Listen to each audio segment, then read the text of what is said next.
We're in a loneliness epidemic. 1 in 4 adults feel completely isolated. But you chose to cut people off. You looked at your phone, saw their name, and decided, not today, not anymore. So when did this start? When did you become the person who walks away and doesn't look back? Society has a very specific narrative about people who cut others off. We are told that walking away makes you cold, ruthless, or emotionally detached. People assume that if you can just block a number or walk away from a relationship, you must not care. But if we look at the psychology behind it, the exact opposite is usually true. You didn't cut them off because you stopped caring. You cut them off because you cared too much for too long, and it completely drained you. People who reach the point of quietly walking away are often the ones who have tried too hard to keep everything together. You were the peacemaker, the listener, the one who always showed up even when you had nothing left to give. You didn't wake up one day and decide to be cruel. The distance didn't happen with a sudden explosion of anger, it happened slowly, almost politely. Dynamics like this don't break loudly, they fade. You just reached a point of emotional exhaustion where your mind finally said, I cannot hold this weight anymore. To understand why the relief of walking away is so profound, we have to understand what you were enduring before you left. In many relationships, whether with family, old friends, or partners, we learn to shrink our thoughts and edit ourselves to keep the other person comfortable. You might have noticed that conversations felt repetitive, or that your growth and new dreams were met with silence, polite nods, or quick subject changes. So, to maintain the connection, you built a mask. You created a version of yourself that fit perfectly into their expectations. You learned to say yes when you meant no, and you swallowed your true feelings to avoid rocking the boat. But psychology tells us that wearing this false self is incredibly heavy. It takes a massive amount of psychological energy to perform a version of yourself that no longer exists. Every time you texted them back, out of obligation, or sat through a conversation that drained you, your nervous system was working overtime. You started feeling drained after conversations that once energized you. You were living in a constant state of emotional labor, trying to solve problems they were still stuck inside, or asking questions they were actively avoiding. So why does cutting them off feel like such a massive wave of relief? Why do you finally feel like you can breathe? Because peace is not just the absence of conflict, it is the recalibration of your nervous system. When you finally make the decision to walk away, your brain's threat response, the amygdala, actually begins to calm down. You are no longer bracing for impact. You are no longer scanning their texts for hidden meanings or rehearsing what you need to say to avoid an argument.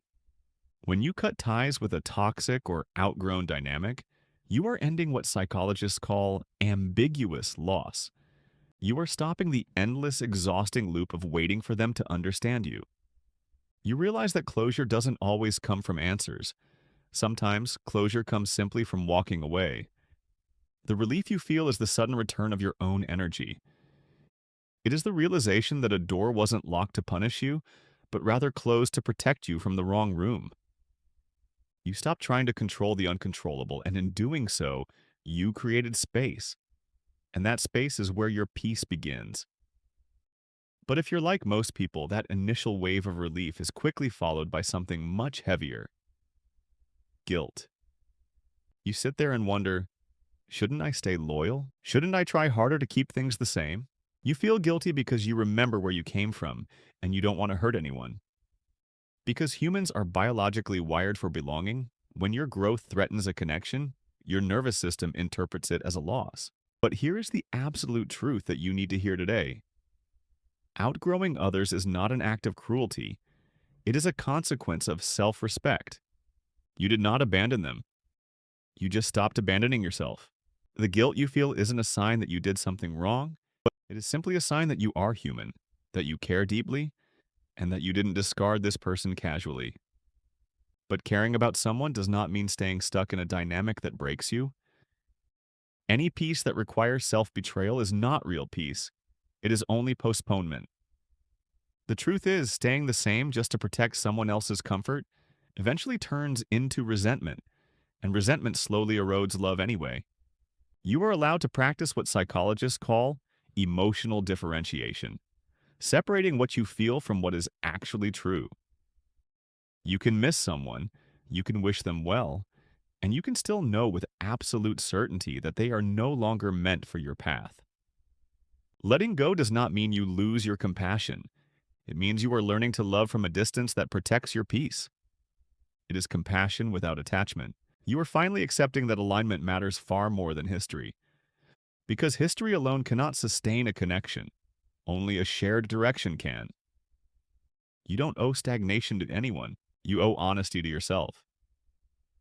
So, the next time you feel that pang of guilt for looking at your phone and choosing silence, I want you to reframe it. You are not cold. You are not a bad person. You are simply stepping into a new era of emotional maturity. You are learning that the people who truly belong in your life will not require you to shrink, to perform, or to sacrifice your mental health just to keep them around. The relief you feel is the sound of your authentic self finally being allowed to exist. Honor that relief. Protect that space. Because cutting off the noise is the very first step to finally hearing your own voice again. Thank you for watching. If this video brought you some clarity today, please share it with someone who might be struggling with the guilt of walking away. Subscribe to the channel for more deep dives into the human mind, and I'll see you in the next one.